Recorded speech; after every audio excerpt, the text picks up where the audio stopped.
नमस्कार दोस्तों। आज बात करते हैं दुनिया की सबसे बड़ी चोरी की चोरियों पर। ऐसे तो आपने कई वेब सीरीज और फिल्में बनती देखी होंगी।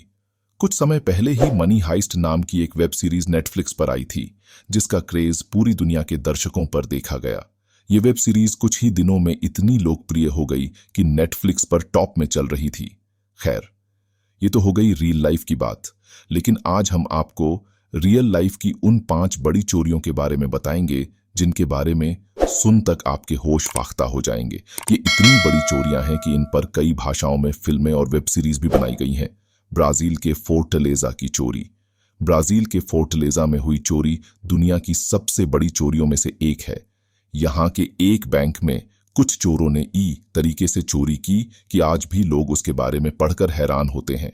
दरअसल यहां साल 2005 में चोरों ने पहले बैंक को सेंट्रल बैंक की एक ब्रांच के पास रेंट पर एक कमर्शियल प्रॉपर्टी ली और फिर उसमें कंस्ट्रक्शन का काम शुरू करा दिया। ये सब उनके प्लान का हिस्सा था। असलियत में ये चोर बैंक में डैक्टी डालने के लिए 256 फीट की टनल खोद रहे थे, जो सीधे बैंक के वॉल्ट में निकलनी थी। कुछ दिनों में जब उन्होंने टनल खोद ली तो उसके बाद उन्होंने बैंक में डकैती डाली और करीब 3.5 टन ब्राजीलियन नोट ले उड़े। इस चोरी में तकरीबन 500 करोड़ रुपए से भी ज्यादा लूटे गए थे। सेंट्रल बैंक ऑफ इराक की चोरी साल था 2003। इराक के बगदाद में लोग अपने काम में मशरूफ थे, इस बात से अनजान कि उनके शहर में आज दुनिया की सबसे बड़ी चोरियों में से एक को अंजाम दिया जाएगा। बगदाद के सेंट्रल बैंक ऑफ इराक में हुई चोरी को लोग दुनिया में अब तक की सबसे बड़ी बैंक चोरी के तौर पर देखते हैं। कहा जाता है कि इस चोरी में तकरीबन 7,000 करोड़ रुपए लूटे गए थे।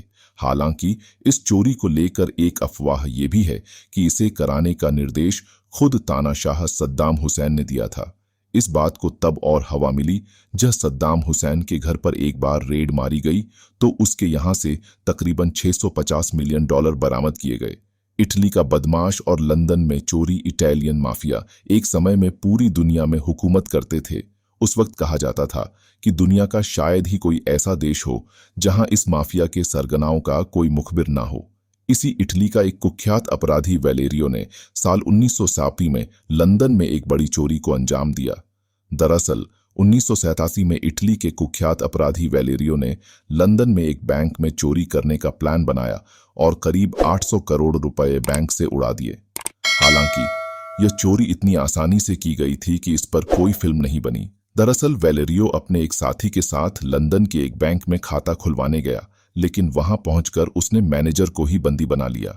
मैनेजर को बंधक बनाने के बाद उसने अपने बाकी के साथियों को अंदर बुलाया और उन सभी ने बैंक से तकरीबन 800 करोड़ रुपए उड़ा लिए। इस चोरी को अंजाम देने के बाद वेलेरियो साउथ अमेरिका भाग गया और कुछ वक्त तक आजादी से अपनी जिंदगी के मजे लेता रहा। हालांकि उसकी एक छोटी सी भूल ने उसे जेल के पीछे पहुंचा दिया। दरअसल वेलेरियो अपनी फरारी कार को शिप कराने इंग्लैंड लौटा था और वहीं से उसे लंदन पुलिस ने गिरफ्तार कर लिया। रॉयल मेल ट्रेन की चोरी। रॉयल मेल ट्रेन की चोरी को जिस तरह से अंजाम दिया गया था, उसको लेकर कई फिल्में और वेब सीरीज बनाई गई हैं। इस चोरी को साल 1966 में इंग्लैंड के बकिंघमशायर में अंजाम दिया गया था। दरअसल रॉयल मेल ट्रेन कीमती सामान से भरी ग्लासगो से आ रही थी। वहीं इसे 15 चोरों ने महीनों पहले से की गई प्लानिंग के अनुसार अंजाम दिया था। हुआ यूं कि पहले चोरों ने पटरी पर लगे सिग्नल के साथ छेड़छाड़ की, जिसकी वजह से रॉयल मेल ट्रेन एक सुनसान इलाके में रुक गई और वहीं पर उसे लूट लिया गया। इस चोरी में करीब 33 करोड़ रुपए लूटे गए थे। डनबार बैंक की चोरी। डनबार बैंक की चोरी ठीक वैसे ही की गई है जैसे फिल्मों में दिखाई जाती है। इस चोरी के तरीके के देखकर बिल्कुल कहा जा सकता है कि चोरों ने किसी फिल्म को ही देखकर यह प्लान बनाया होगा। दरअसल 1999 में अमेरिका के लॉस एंजेलिस स्थित डनबार बैंक में एक चोरी हुई थी, जिसका मास्टरमाइंड इसी बैंक में काम करने वाला रीजनल सेफ्टी इंस्पेक्टर था। रीजनल सेफ्टी इंस्पेक्टर ने अपने 5 दोस्तों को चोरी करने के लिए मनाया और बैंक की हर कमजोर खड़ी के बारे में उन्हें अच्छे से समझाया। इसके बाद आसानी से उन्होंने गार्ड्स पर काबू पाया और 150 करोड़ रुपए से ज्यादा कैश लेकर फरार हो गए। तो ये थी रियल लाइफ की उन 5 बड़ी चोरियों की दास्तान। मिलते हैं एक और अगली वीडियो में। देखते रहिए एक्सप्रेस लाइव और चैनल को सब्सक्राइब करना ना भूले।